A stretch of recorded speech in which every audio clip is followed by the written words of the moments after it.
Pilatos consideraba a Jesús un revolucionario que había que ejecutar en público para que la demás gente pudiera verlo y no siguiera los pasos de él. Imagínense cómo veían a Pilatos. Jesús nació en medio de una agitada rebelión nacional. Juan el Bautista hace el acto de la sumersión y con ello él se vuelve de ser el predicador del desierto a empezar a hacer una doctrina o a empezar a hacer una activación, porque él les decía que todos los que vinieran a ser bautizados de cualquier nación podían regresar limpios de pecado para poder esperar al Salvador, para poder esperar al Mesías, que en aquel tiempo Roma oprimía a los judíos y entonces ellos lo único que pensaban era esperar a aquel Mesías, a esperar al Salvador, que los librara de las garras y de las manos de en aquel entonces gobernadores amigos que venían desde Roma y gobernaban Galilea. Era un entorno de opresión, era un entorno donde cualquier persona era un rebelde si no hacía caso a las leyes que gobernaban en aquel momento. Y en entonces aquel momento gobernaba Herodes el Grande, conocido por Roma por desarticular células terroristas. Entonces Jesús no nació en un lugar tranquilo. Quizás sí fue una noche de paz ese día, pero había una rebelión en aquel entonces. Había algo que se estaba formando y la Biblia no nos relata realmente. En el Nuevo Testamento hay muy poca información de los primeros 20 o 30 años de Jesús. Sabemos que Jesús trabajaba con su papá en una carpintería, como todo mundo trabaja hoy en día. Era un hombre común y corriente. Sabemos que su madre se llamaba María y que su papá se llamaba José. Pero el mover que había en aquel entonces, en el primer siglo, había algo muy complicado en aquel entonces. Entonces yo me pregunto, ¿y qué hizo durante esos 20 años Jesús? ¿Con quién estaba? ¿Con quién compartía? ¿Quiénes eran sus amigos? Para los judíos, que alguien les dijera que Jesús era el Mesías, era penalizado, era perseguido, era ejecutado. Muchos líderes de su misma fe lo rechazaban. Yo no sé si tú te identificas con eso, pero hay muchos líderes conocidos que te critican, que te rechazan. Entonces Jesús nace en un entorno complicado. Unos decían o unos piensan que él es filósofo, otros dicen que era un rabino judío y otros decían que era un revolucionario político. ¿Verdad? Pilatos lo consideraba un revolucionario a quien había que ejecutar como escarmiento para que la demás gente pudiera ver que lo bueno que se hacía en aquel entonces era un temor o algo para la nación. Ahora, ¿qué hizo Jesús para tener las autoridades estatales, tanto gubernamentales como religiosas, que pidieran su cabeza? Una de las mayores incógnitas de Jesús es su vida antes de ser una figura pública. ¿Qué hizo a los 20 años? ¿Qué hizo a los 25 años? ¿Qué hizo a los 17? ¿Qué hizo a los 30? Sabemos nada más que era de Nazaret, pero no hay más detalles. Sabemos que le llaman príncipe de paz en medio de un caos. ¿Pero qué hizo? ¿Quién era él? En el fondo de todo se reduce a la muerte de Jesús, al nacimiento de la iglesia hoy en día. ¿Pero qué nos vino a enseñar? Velamos por los principios de la fe, por supuesto. Su naturaleza es superior a la de cualquier humano. A la de cualquier humano. Por más que intentemos arrojar un poquito de luz. No encontramos qué se hizo durante ese periodo de tiempo antes que empezara su ministerio. Y míreme acá, ahora Jesús se crió y nació en Nazaret de Galilea. Su mamá María y su papá José. Aprendió a trabajar en un taller de carpintería como todo mundo suele hacer el día de hoy, que se levanta todas las mañanas y sale a trabajar. Y muchos sin las ganas de ir, y recordando aquella canción que dice: es una lata el trabajar, todos los días hay que madrugar. Aparte de eso, ¿verdad? ¿Verdad? Y uno dice: sí, tiene razón, todos los días tengo que madrugar. Pero déjeme decirle que Jesús también madrugaba todos los días para ir al taller. Y escuche, no leo que sus hermanos estuvieran en la carpintería. Entonces yo me imagino que Jesús desde pequeño también recibió bullying. Iba caminando Jesús y decían: miren, ahí va el hijo bastardo, ahí va el cuernudo. Y Jesús lo escuchaba, ¿verdad? Yo no sé qué pasaba a él, pero él en su niñez sufrió. Pero imagínese usted que se habla que Jesús estuvo en la carpintería, no habla que sus hermanos estuvieran en la carpintería. O sea, él te levantaba y le podría haber dicho: José, mira, Jesús, por favor, desayunar rapidito y te vas a la carpintería. Y en la carpintería, por favor, cuando llegue, que esté limpio, por cualquier persona que llegue a ver un mueble, esté limpio. Yo voy a llegar a las 8, andate a las 7.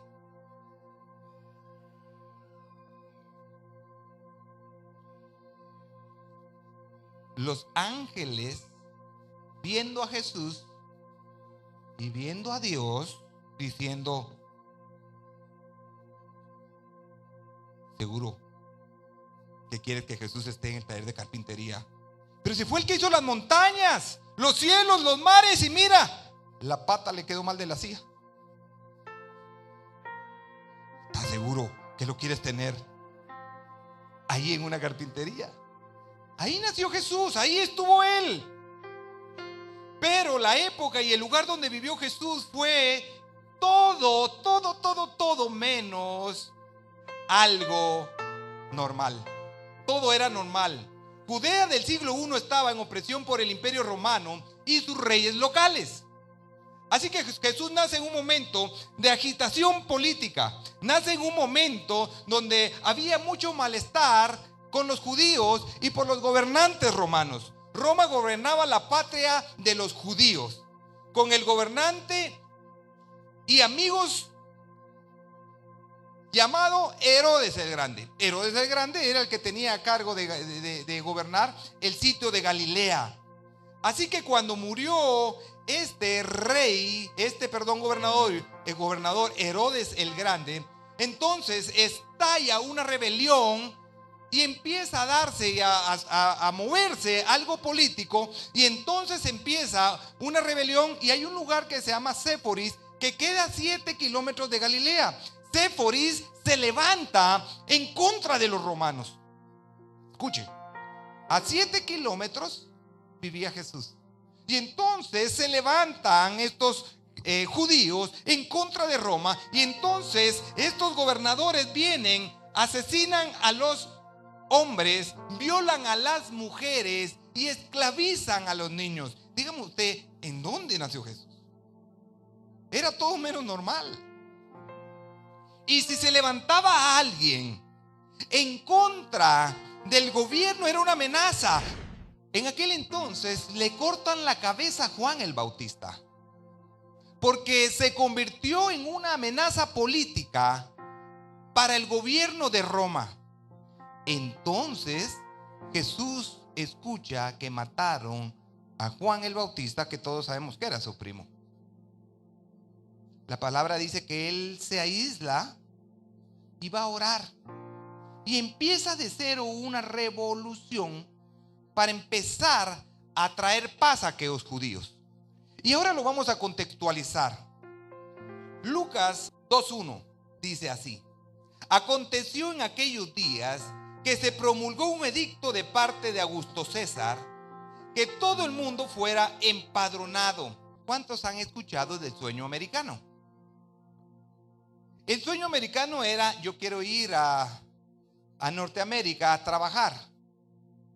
Y allá en Norteamérica ganar más y poder vivir bien. Pero en aquel entonces trabajaban duro para tener una buena vida, pero vivían mal. Y mucho de esto se vive el día de hoy, con los gobiernos que tenemos, que se dedican solo a hacer marufias, a hacer tantas cosas, ¿verdad? Y no se hace lo correcto. Haga de cuenta que los judíos estaban viviendo algo así. Les ponían impuestos muy altos. Se había hecho un edicto, habían hecho un empadronamiento para que la gente pagara más impuestos. Entonces se supone que el sueño americano era trabajar para vivir mejor. Entonces la gente judía trabajaba duro y no vivía bien. Entonces decían: ¿qué estamos haciendo? ¿Qué estamos haciendo si estamos trabajando bien, estamos trabajando duro y cada vez estamos mal? ¿Dónde está Dios? ¿Dónde está el Mesías? Que es el que nos viene a liberar. Es el que nos va a liberar de estos romanos. ¿Y dónde está? Y de repente se muere el gobernador. Y entonces dicen: hoy sí se van a mejorar las cosas. Empeoraron las cosas. En ese mundo nació Jesús. No crea usted que en esa noche sí pudo haber habido paz, pero él estaba en medio de una revolución. Entonces el mundo estaba esperando que la única deidad que podía ayudarlos a derrocar el gobierno romano era Dios. Y en él tenían toda la confianza. Pero los imperios eran cada día más fuertes. Entonces, cuando los judíos se daban cuenta que los imperios y los reinos se volvían más fuertes, las ilusiones y la esperanza de vida decaían, y entonces caminaban desesperanzados sin un rumbo fijo. En ese mundo apareció Jesús. ¿Cuándo iba a llegar ese Mesías? Cuando Jesús empieza entonces el ministerio, dice así, con estas palabras: el reino de los cielos ha llegado. Esas son sus primeras palabras cuando él empieza su ministerio. El reino de los cielos ha llegado. No es una teoría o una corazonada, nada de eso. Al escuchar estas palabras, el reino de Dios, el reino de los cielos ha llegado, la gente empezó a ponerse atónita y pensar: ¿qué es lo que está diciendo este hombre? El reino de Dios ha llegado, hay una esperanza, hay algo diferente. Yo creo que tenemos ya la salida. Y claro, las autoridades tenían miedo que se levantara un hombre, y eso no ha sido novedad. Porque cuando Moisés se levantó, el faraón también tuvo temor de que fuera derrocado. Y fue derrocado. Los gobernadores de alguna manera tenían alguna noción de lo que podría pasar si llegaba a esa libertad. Por eso Herodes mandó matar a todos los niños, ¿verdad? ¿Y qué pasó entonces? Después de ello, las autoridades empiezan a buscar a un revolucionario llamado Jesús. A esa persona que empieza a transformar. ¿Y cómo actúa Jesús cuando sabe que su primo Juan está muerto? Jesús se había opuesto a la élite romana. Jesús se convierte en un revolucionario del amor, de la paz, de la misericordia, de darle a aquellos esperanza que no tenían. Habían perdido todo, vivían en un temor, vivían en un caos. Y mire lo que dice Mateo 14:13. Oyéndolo Jesús se apartó de allí en una barca a un lugar desierto y apartado. Y cuando la gente lo oyó, le siguió a pie desde las ciudades. Juan 18:36 dice: respondió Jesús: mi reino no es de este mundo. Si mi reino fuera de este mundo, mis servidores pelearan para que yo no fuera entregado a los judíos. pero mi reino no es de aquí. Jesús designa a 12 apóstoles para gobernar las 12 tribus de Judá. Son sus ministros, por decirlo así, que iban a ayudar a engrandecer o ensanchar el reino de los cielos. Sus palabras revolucionan a un mundo lleno de caos, donde les dice, ¿saben? Tienen que amar a sus enemigos. ¿Cómo vamos a amar a nuestros enemigos? Pero si no ves que los romanos, ¿cómo trataron a la gente de Séforis? Se levantaron en contra de los romanos y los mataron, esclavizaron a los niños, violaron a todas las mujeres. Y tú nos vienes a decir que amemos a nuestros enemigos. No, Jesús. Yo no sé de dónde veniste ni de qué galaxia y en qué nave bajaste. Pero creo que esas palabras tocaron su corazón. Y escuche, aquí empieza un cambio de maestro. Porque ellos escuchaban leyes en aquel tiempo. Pero Jesús viene a imponer algo y hay un cambio de maestros. Oísteis que fue dicho, pero ahora yo les digo. Oísteis que fue dicho, ahora yo les digo. Oísteis que fue dicho a los antiguos: no matarás, y cualquiera que matare será culpable de juicio. Pero yo os digo que cualquiera que se enoje contra su hermano será culpable de juicio. Y cualquiera que diga necio a su hermano será culpable ante el concilio. Y cualquiera que diga fatuo quedará expuesto al infierno de fuego. Por tanto, si traes tu ofrenda al altar y allí te acuerdas de que tu hermano tiene algo contra ti, deja allí tu ofrenda delante del altar y anda, reconcíliate primero con tu hermano y entonces ven y presenta tu ofrenda. Ponte de acuerdo con tu enemigo o adversario pronto. Entre tanto que estás con él en el camino, no sea que el adversario te entregue al juez y el juez al alguacil y seas echado en la cárcel. De cierto te digo que no saldrás de allí hasta que pagues el último centavo. Número 27 dice: ¿oíste que fue dicho? No cometerás adulterio. Pero yo digo que cualquiera que mire a una mujer para codiciarla, ya adulteró con ella en su corazón. Por tanto, si tu ojo derecho te es ocasión de caer, sácalo y échalo de ti, pues mejor te es que se pierda uno de tus miembros y no que todo tu cuerpo sea echado al infierno. Y si tu mano derecha te es ocasión de caer, córtala y échala de ti, pues es mejor te es que se pierda uno de tus miembros y no que tu cuerpo sea echado al infierno. Veo a un Jesús que quiere que goces de la vida eterna y no que sufras en el infierno. El 31 dice: también fue dicho, estaba hablando Jesús, también fue dicho, cualquiera que repudie a su mujer, dele carta de divorcio. Pero yo os digo, el que repudie a su mujer, a no ser por causa de fornicación, hace que ella adultere. Escuchen, esposos. Y el que se casa con la repudiada, comete adulterio. Además, habéis oído que fue dicho a los antiguos: no perjurarás, sino cumplirás al Señor tus juramentos. Pero yo os digo, no juréis en ninguna manera, ni por el cielo, porque es el trono de Dios, ni por la tierra, porque Él es el estrado de sus pies, ni por Jerusalén, porque es la ciudad del gran rey. Ni por la cabeza jurarás, porque no puedes hacer blanco o negro un solo cabello. Pero sea vuestro hablar sí, sí, no, no.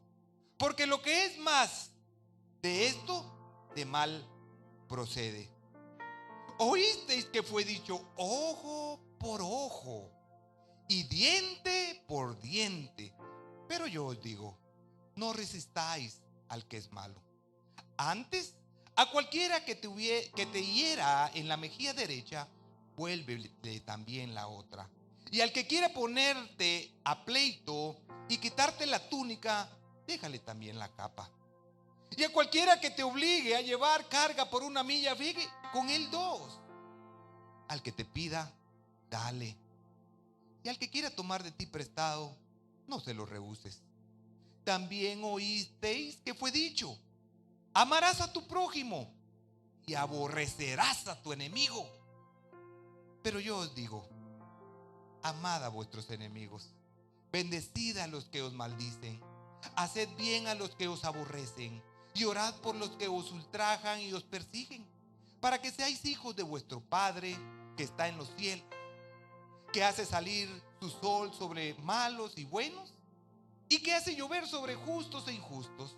Porque si amáis a los que os aman, ¿qué recompensa tendréis? ¿No hacen también lo mismo los publicanos? Y si saludáis a vuestro hermano solamente, ¿qué hacéis de más? ¿No hacéis también así los gentiles? Sed pues vosotros perfectos, como vuestro Padre que está en los cielos es perfecto. Míreme acá. Jesús nos está enseñando a ser hombres y mujeres perfectos que marcaban una diferencia. Pregunto yo, este revolucionario, a quien los gobernadores de aquel entonces tenían miedo, porque él decía que su reino no era de esta tierra, quien venía a decir que perdonara las ofensas de tus enemigos, que pusieras una mejilla si te daban en la otra, y que si te pedían la túnica, que también dieras la capa, y aquel que te pedía un favor, ¿sabes qué? Hacerle 2 favores. Pregunto, ¿era de temerle? Hechos 10, 38 y 39 dice así: como Dios ungió con el Espíritu Santo. ¿Con qué lo ungió? Con el Espíritu Santo y con poder a Jesús de Nazaret. Y como éste anduvo haciendo, ¿qué anduvo haciendo? Bienes y sanando a todos los oprimidos por el diablo, porque Dios estaba con él. Dele un fuerte aplauso al Señor. El Espíritu Santo reposó sobre él y él anduvo haciendo el bien. En aquella época donde los romanos oprimían al judío, oprimían a Galilea, Nazaret, donde vivió toda su vida Jesús, ahí el Espíritu Santo reposó sobre él y él anduvo haciendo bienes. Andaba sanando, andaba liberando, no andaba haciendo nada malo. Pregunto, Jesús fue arrestado por enseñar a un mundo que estaba en caos. Fue arrestado y crucificado por enseñar principios y valores de cómo vivir bien en medio de un tormento. Vuelvo y pregunto, Jesús fue arrestado por enseñarnos a tener esperanza. Les pregunto, ¿tenía razón el imperio romano de tener miedo de aquel que venía a este mundo a enseñarnos cómo vivir en medio de un caos que era oprimido por ellos mismos, y que Jesús se vuelve un revolucionario a causa de hacer un bien? Hoy nosotros sabemos que Él hubiera podido pedir una legión de ángeles para que lo salvaguardaran, pero no fue así. Fue llevado a la cruz, fue llevado al madero, fue castigado, ultrajado, le arrancaron las barbas por enseñarnos cómo vivir bien. En ese mundo creció Jesús. Un mensaje radical de un Galileo que tomaron por rebelde.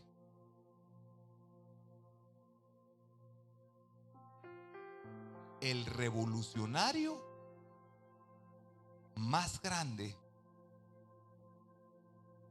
que hasta hoy en día nosotros le seguimos. y que seguimos creyendo que por sus llagas nosotros hemos sido sanados. Creí, no creí, creí, por lo tanto hablé. Sigo mejor, hermano. Ya me siento mejor. Y aunque me esté doliendo, yo hablo lo que creo que viene, aunque no lo esté viendo y aunque esté sintiendo dolores. Porque entonces no creemos que Él en la cruz nos libró y nos salvó de nuestras enfermedades. Entonces vuelvo y repito un mensaje radical de un Galileo que tomaron por rebelde, lleno de amor, con un mensaje de esperanza. Un hombre lleno de amor con un mensaje de esperanza para aquella persona que ya no tenía el sentido de vivir, aquella persona que se había tirado en el lecho de su cama porque ya no tenía esperanza, estaba débil, estaba cansado, ya no tenía las ganas de vivir.